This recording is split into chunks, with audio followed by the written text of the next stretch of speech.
Ok, bonjour. Je bénis le Seigneur pour ce moment de rencontre. Nous poursuivons dans nos lettres matinales d'exhortation.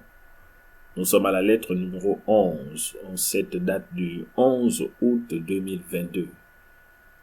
Et nous allons continuer le thème que nous avons abordé hier, mais sous un deuxième aspect. Comment éviter d'être la victime ou la cible d'une trahison. Ça va toujours dans le complément du thème que nous avons abordé, donc le thème précédent, comment éviter la trahison. Nous avons défini déjà dans la lettre d'exhortation précédente ce que c'est. Nous avons posé le décor. Je t'exhorte à aller l'écouter. Si tu arrives pour la première fois sur la chaîne, pense à t'abonner déjà. Va prendre le temps d'écouter les premières ou les précédentes lettres. Ça te permettra de mieux t'accoutumer aux expressions qui sont utilisées couramment et constamment dans ces lettres matinales. Nous avons vu que dans le cas d'une trahison,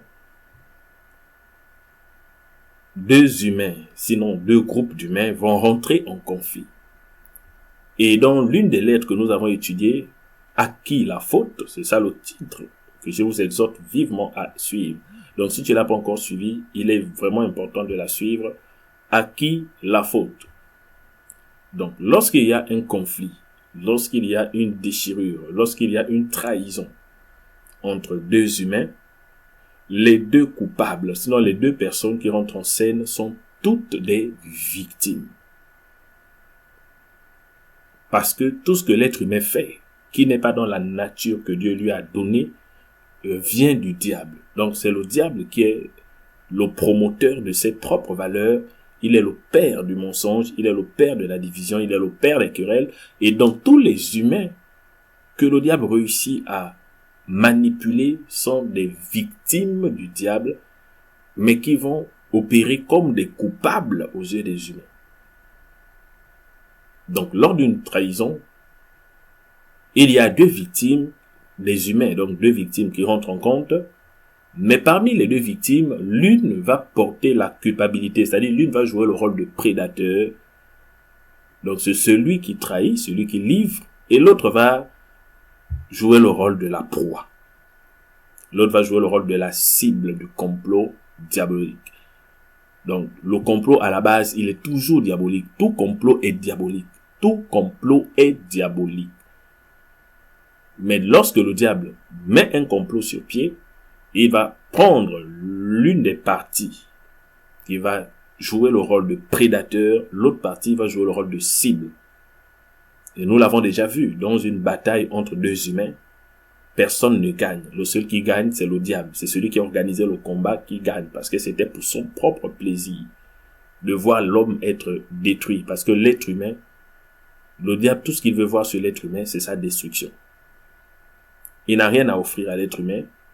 Il n'a pas créé l'être humain, donc ça l'arrange de détruire la créature que nous sommes. Si nous ne comprenons pas ça, alors nous restons à nous faire manipuler par cette entité que nous appelons le diable.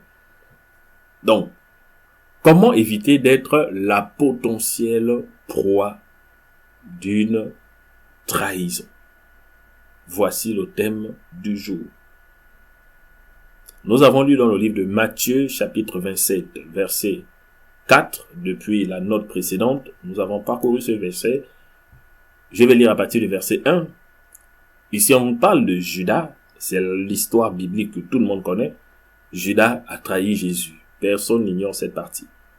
Dès que le matin fut venu, tous les principaux sacrificateurs et les anciens du peuple tinrent conseil contre Jésus pour le faire mourir. Après l'avoir lié, ils l'emmenèrent et le livrèrent à Ponce Pilate, le gouverneur. Alors Judas, qui l'avait livré, voyant qu'il était condamné, se repentit et rapporta les 30 pièces d'argent aux principaux sacrificateurs et aux anciens, en disant: j'ai péché, en livrant le sang innocent. Ils répondirent: que nous importe, cela te regarde. Que nous importe, cela te regarde.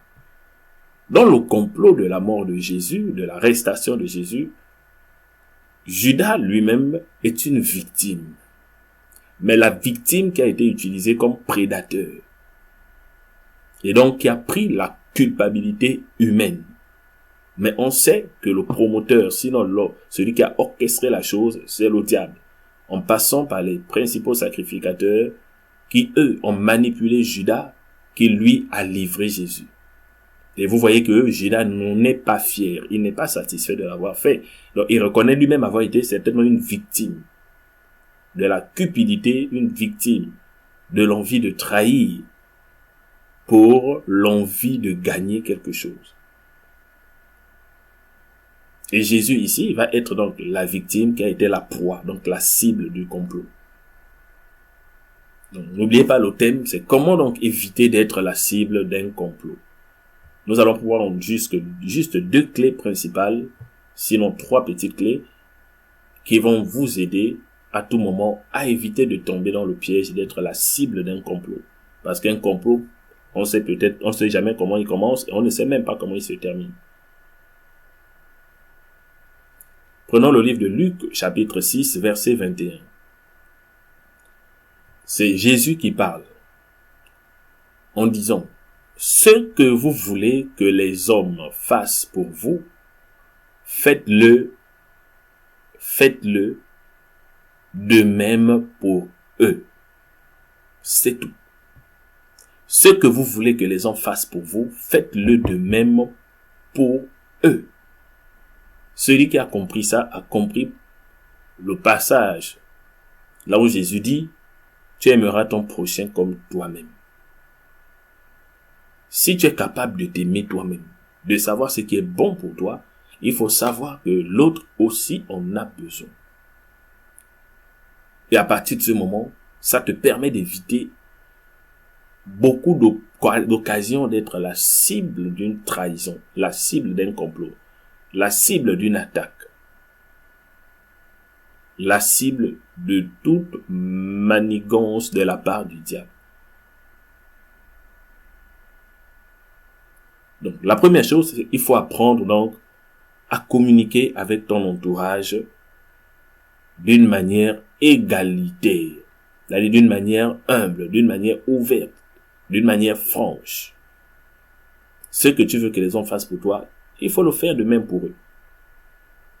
En d'autres termes, ce que tu n'apprécies pas que les hommes fassent pour toi, il faut éviter vraiment de le faire. Donc, tu gagnerais mieux à faire ce que tu veux que les autres fassent pour toi. Il faut communiquer avec les autres personnes qui peuvent être des susceptibles concurrents. C'est important de comprendre ça. C'est important de savoir que lorsque vous avez les gens sous votre domination, sous votre règne, des gens qui dépendent de vous, il est important de savoir communiquer avec ces personnes, même si vous estimez qu'elles sont d'un rang inférieur. Mais la communication avec les autres va vous éviter d'être la cible d'un complot. Parce que tant qu'ils sont autour de vous, tant qu'ils travaillent certainement pour vous, tant qu'ils travaillent certainement avec vous, il y a de fortes chances qu'à un moment donné, vous ne vous entendiez pas sur tout, vous ne vous entendiez pas sur quelque chose, et qui peut vous exposer à la poursuite d'intérêts. Et la poursuite d'intérêts peut déclencher ou dégénérer sur une trahison. Donc c'est ça la toute première clé. Il faut faire aux autres ce que vous voulez que l'on vous fasse. Il faut vivre dans un système offensif d'action bénie, un système offensif d'action louable. C'est-à-dire, tu sais ce qui est bon pour un être humain comme toi, il faut agir en premier. Parce que beaucoup attendent de réagir à ce que l'autre a déjà fait. Il faut apprendre à agir en premier, de sorte que l'autre prenne exemple sur toi et fasse de même. Mais beaucoup de personnes ont l'instinct d'attendre, d'estimer que l'autre fera d'abord du bien avant de le lui rendre l'ascenseur. La deuxième clé,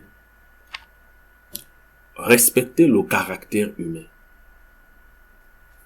Dans le caractère humain, il y a un besoin très capital, c'est le besoin qu'on appelle l'évolution. Le besoin d'évoluer, c'est un besoin purement normal, naturel. Dieu nous a créés ainsi.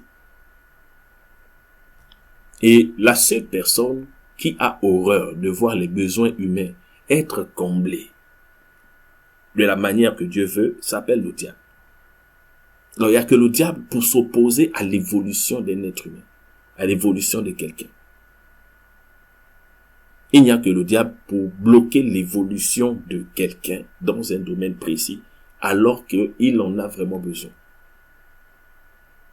Alors, dans l'environnement où vous êtes, parmi les gens qui travaillent avec vous, parmi les gens qui sont sous vos ordres, parmi les gens qui vous accompagnent, les amis, les collègues, les amis, les frères religieux, peu importe l'endroit où vous êtes, il est important de respecter le besoin d'évolution. L'homme est un arbre qui fonctionne avec des saisons également. L'homme a des saisons au bout desquelles il va se lasser obligatoirement de quelque chose. Donc, s'il fait quelque chose, il y a une saison pendant laquelle il prendra du plaisir, il y a une saison pendant laquelle il fera avec aisance. Et il ne fournira plus trop d'efforts, mais il y a une saison après laquelle il va commencer à s'ennuyer. Parce que le besoin d'évolution va déclencher en lui l'envie d'équilibrer son évolution. Parce qu'une chose est sûre, vous ne pouvez pas bloquer ce besoin. La semaine a 7 jours. Après les 7 jours, on tombe dans une deuxième semaine. Quand ce cycle est passé 4 fois, on tombe dans un mois. Donc, au fur et à mesure que des jours passent, le corps humain vieillit. L'environnement humain change. Donc, vous devez comprendre que c'est un besoin et c'est une réalité qui doit s'arrimer avec tout le reste. Voilà pourquoi dans le livre de 3 Jean au chapitre 1, verset 2, la Bible dit, « Bien-aimé, je souhaite que tu prospères à tous égards et que tu sois en bonne santé comme prospère l'état de ton âme. »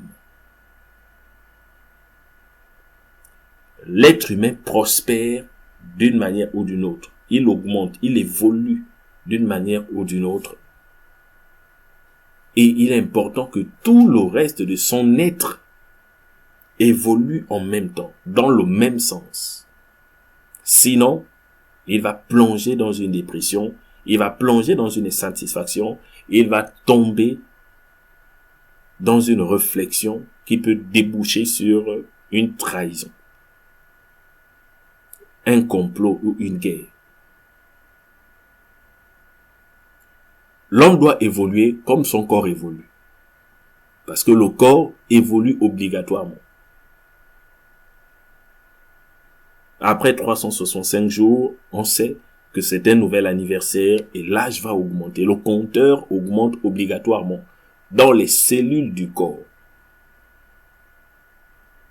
L'être humain, après une saison de 7 années, j'ai dit 7 années, après une saison de 7 années, comme les 7 jours de la semaine, un homme a droit à de nouvelles fonctions, à de nouvelles fonctionnalités, à de nouvelles réflexions.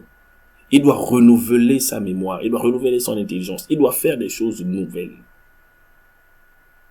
Oui, si vous avez des employés, c'est un besoin que vous ne devez pas ignorer. Si vous êtes même dans l'église, c'est un besoin qu'il faut prendre en compte. Celui qui s'oppose à ce besoin, il manque de sagesse et il manque même d'humanité.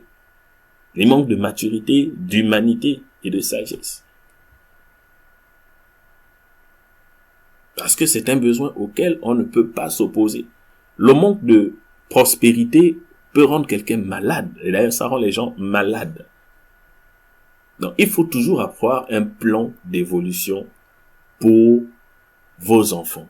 Un plan d'évolution pour vos employés. Un plan d'évolution pour vos fidèles dans les communautés religieuses. Il faut avoir un plan d'évolution pour vos fidèles.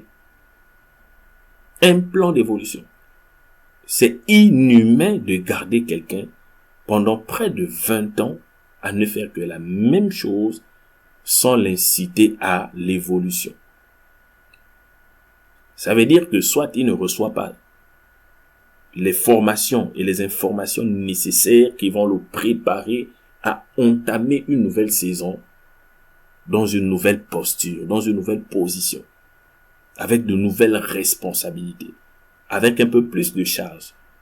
Vous savez qu'en cette année, c'est suffisant pour un être humain, pour un homme ou une femme, c'est le temps nécessaire ou suffisant pour mettre au monde 3 enfants. 3 enfants. Ça veut dire que l'environnement de quelqu'un a complètement changé. Maman, si vous avez une employée, une ménagère, il faut lui ajouter même 5 000 sur le salaire. Il faut ajouter même 5 000 sur le salaire. Une carrière qui est bloquée pendant 7 ans,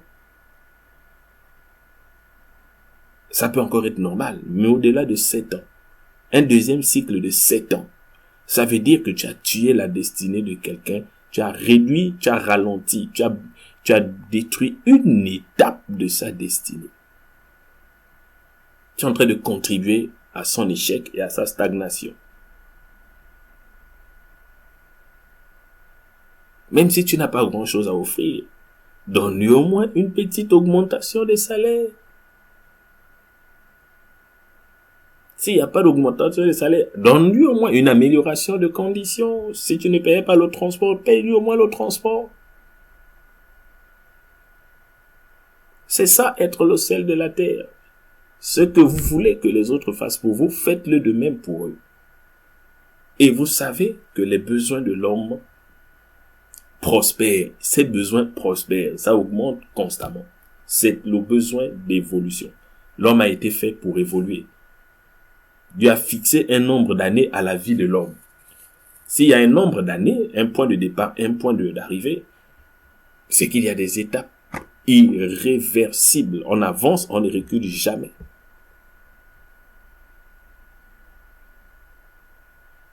Sinon après, ça dégénère, ça donne des maladies. Donc sachez qu'il est inhumain.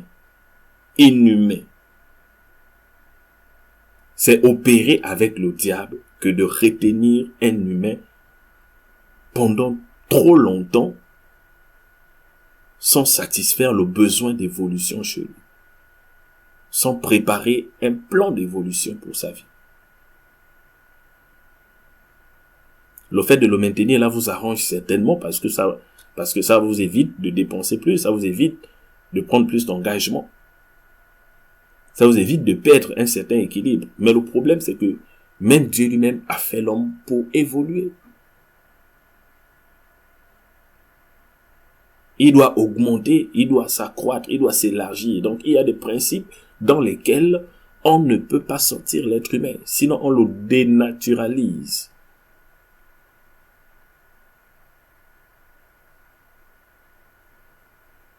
Donc, voici la deuxième clé.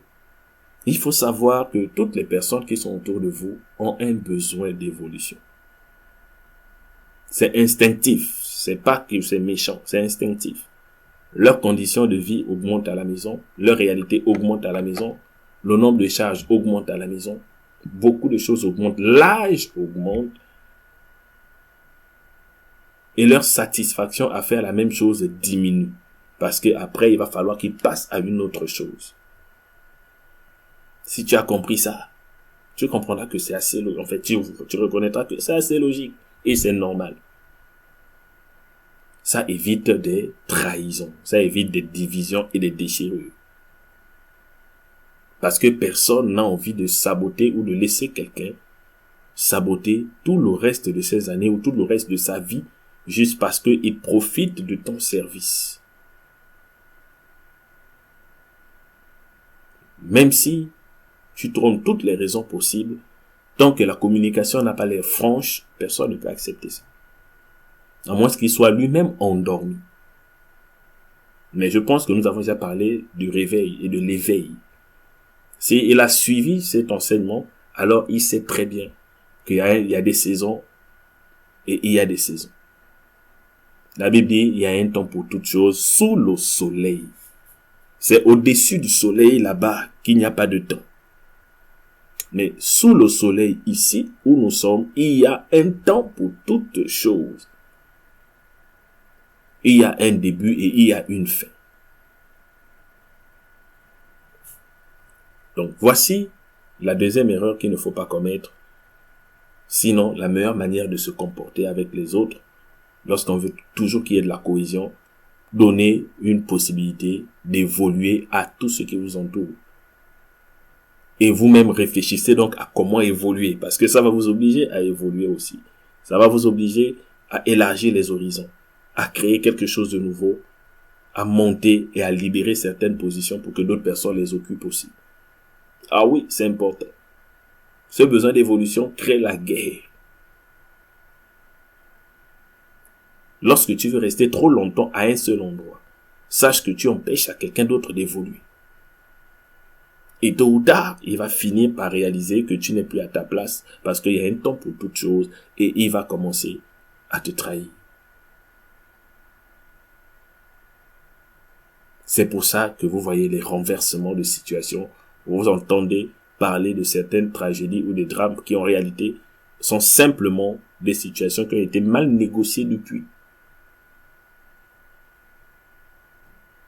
Et enfin, nous rentrons dans le troisième volet.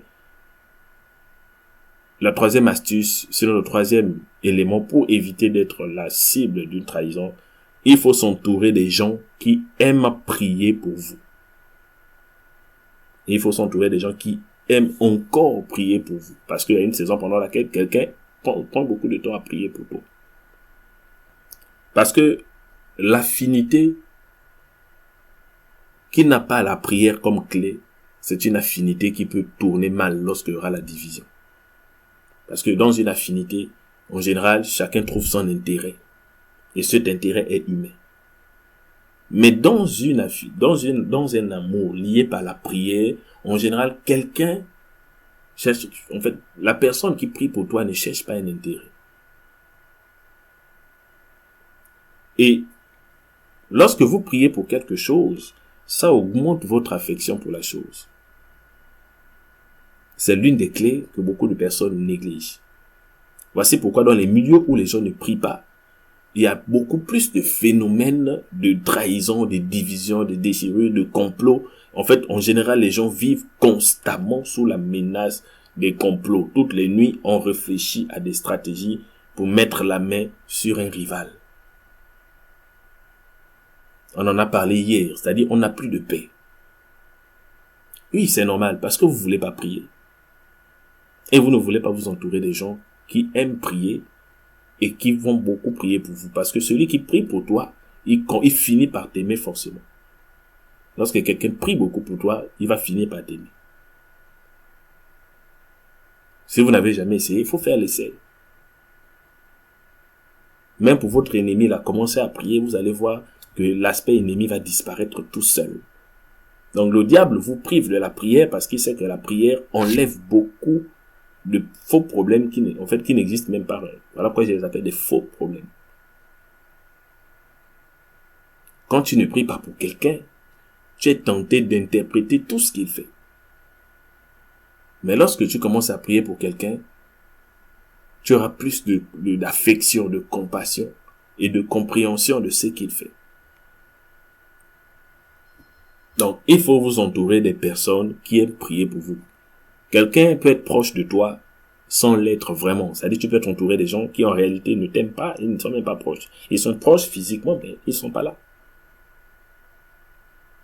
Parce qu'ils sont plus préoccupés par leurs problèmes. Mais celui qui prie pour toi, c'est quelqu'un qui est beaucoup plus préoccupé par tes problèmes. Celui qui prie pour toi, c'est celui qui est vraiment proche de toi. C'est-à-dire, il a une compréhension accélérée de ce qui t'arrive. Il a parfois la révélation même de ce que tu traverses, sans que tu n'aies besoin de parler. Et il ne va jamais se mettre en position de te juger parce qu'il prie déjà pour toi. S'il a quelque chose à dire, il va rentrer, il va le faire comme nous avons vu déjà dans la dénonciation, dans l'exhortation, et ça lui donnera encore plus d'éléments pour aller prier pour toi.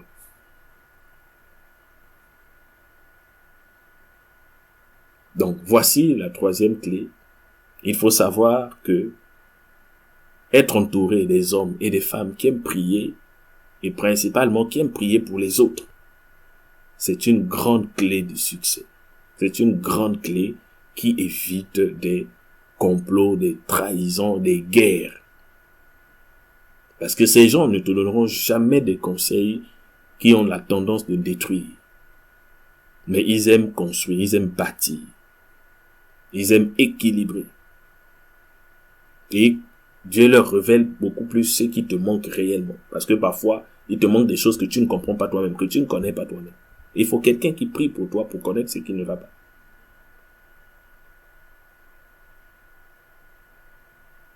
Donc la prière, c'est l'un des liens par lesquels Dieu unit des personnes qui peuvent être distantes, qui peuvent être très distantes. Et même parfois, tu n'es pas au courant, mais quelqu'un peut prier pour toi et il se sent très proche de toi et il comprend mieux tes réalités. Alors, je t'exhorte à faire un exercice assez simple lorsque tu as des gens avec qui tu travailles. Des gens qui font le même travail que toi ou des gens qui sont sous tes ordres, qui dépendent de toi. Prends un jour dans la semaine, prends un temps dans le mois où tu t'assois avec eux et vous priez les uns pour les autres. C'est pas difficile. Vous pointez un seul du doigt, vous priez tous pour lui. Vous priez les uns pour les autres.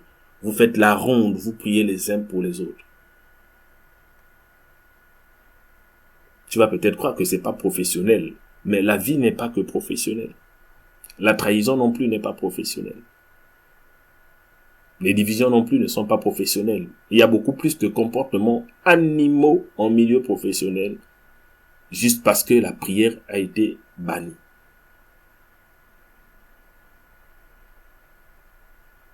Alors fais cet exercice et tu verras que le milieu dans lequel tu travailles, le milieu dans lequel tu prospères, n'aura pas trop de divisions inutiles, n'aura pas de complots et de trahisons qui n'en valent pas la peine. Celui qui aime détruire l'être humain n'est que le diable.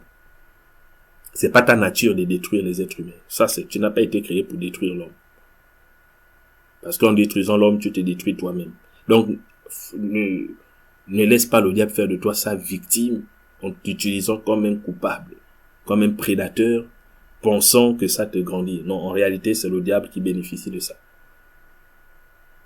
Donc, voilà un peu.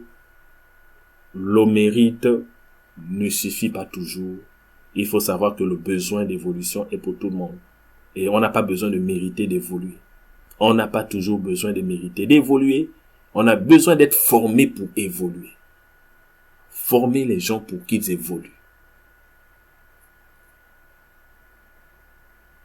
Former les gens pour évoluer.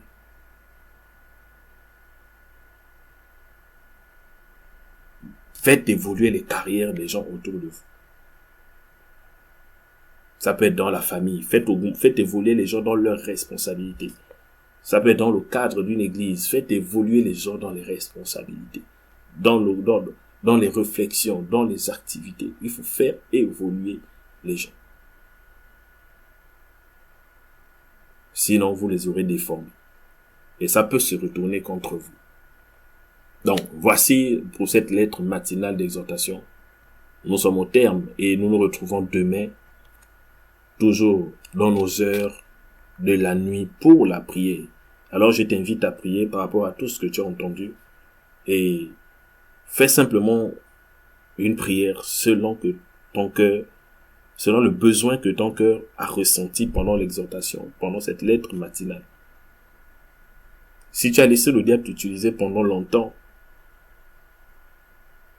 en empêchant l'évolution des autres personnes autour de toi, si tu as essuyé beaucoup de complots, beaucoup de trahisons, c'est certainement dû à cela. C'est le moment de prier, certainement de demander pardon à Dieu, et en même temps, d'éloigner de toi toutes les personnes qui ne sont pas capables de prier pour toi, capables de t'aimer, parce que celui qui prie pour toi, il t'aime. Et tu ferais mieux de t'entourer des hommes et des femmes qui aiment prier et qui t'aiment, qui peuvent prier pour toi. Donc voici comment faire pour ne pas être la cible d'une trahison. Que le Seigneur te bénisse et agréable temps de prière.